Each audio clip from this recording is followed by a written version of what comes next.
Good morning mga kachika! Isang mainit-init ngunit malaman na balita na naman ang pag-uusapan natin ngayon kung saan ay Sam Melby labis na nagulat at nalungkot sa pagkakadiagnose sa kanya ng type 2 diabetes. Sam Melby hindi makapaniwala na diabetic siya. Aktor nag-iwan ng paalala sa iba na huwag baliwalain ang mga nararamdamang sintomas. Pero bago tayo magpatuloy mga kachika, kung bago ka pa sa channel na to ay dapat lang na mag-subscribe ka na at pakiclick na din ang notification bell para mas maging updated ka palalo sa lahat pa ng nangyayari sa mundo ng showbiz. Subscribe na! At yun na nga mga kachika, viral at trending ngayon sa mundo ng social media ang di umano'y balitang ibinunyag ng aktor na si Sam Melby na may type 2 diabetes siya sa pamamagitan ng kanyang Instagram post. Inilahad niya ang nagkakalungkot na update. Ayon pa sa kanyang naging post na nasa 525 mg per deciliter ang kanyang blood sugar glucose. Paglalahad pa ng nasabing aktor na malaki ang kumpiyansa niya sa kanyang sarili na malusog ang kanyang pangangatawan. Dahil sa maliban na may daily exercise na siya,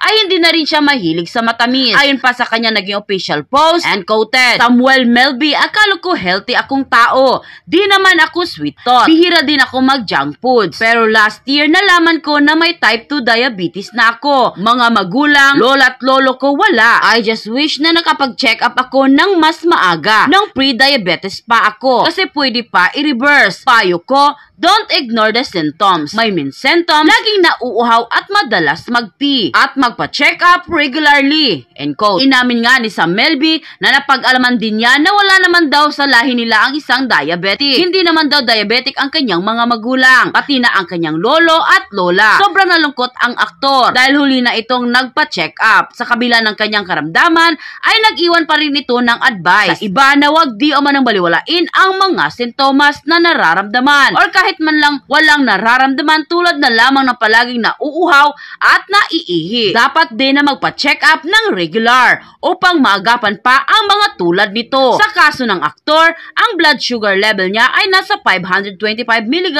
per deciliter. Ay kinukonsideran na extremely dangerous at kailangan ng maagapan sa lalong madaling panahon dahil maaari itong magdulot ng malaking infeksyon sa katawan or di kaya ikamatay. Sa IG post nga ni Sam ay may isang netizen na nagtanong kung regular blood test lamang ba ang ginawa nitong check-up. Sinagot naman ito ng aktor na pumunta na lamang di umano ito sa endocrinologist at doon ay magpa-blood test. May ilang mga solidong taga-suporta naman niya na nag-iwan ng advice sa type 2 diabetes diagnosis sa kanya at nagpaabot na rin ng suporta at ayon pa sa kanila, prayer Sam at stop carbo at puyat, okra water or garlic water. Boil 2 egg a day. Basta pa check up at blood chem lang every 3 months. Kasi ganon din kaming mga senior. Kaya lang ikaw napakabata mo pa. Malalampasan mo yan, Sam, basta may gamot ka lang. What he should watch out is makontrol niya ang diabetes niya ng early. Huwag na antayin na maging insulin dependent na siya if di maagapan. I'm diabetic too and I'm on insulin. End quote. Bumuhos nga ang mga komento at suporta ng marami sa ating mga kababayan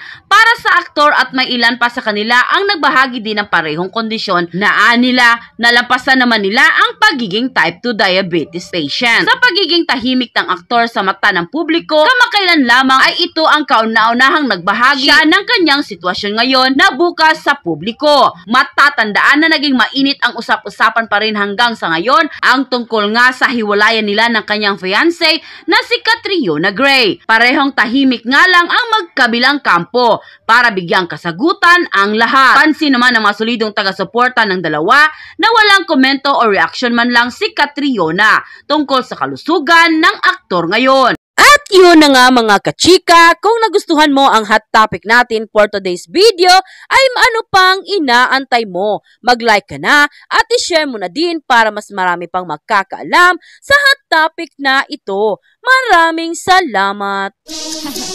Let's go! And you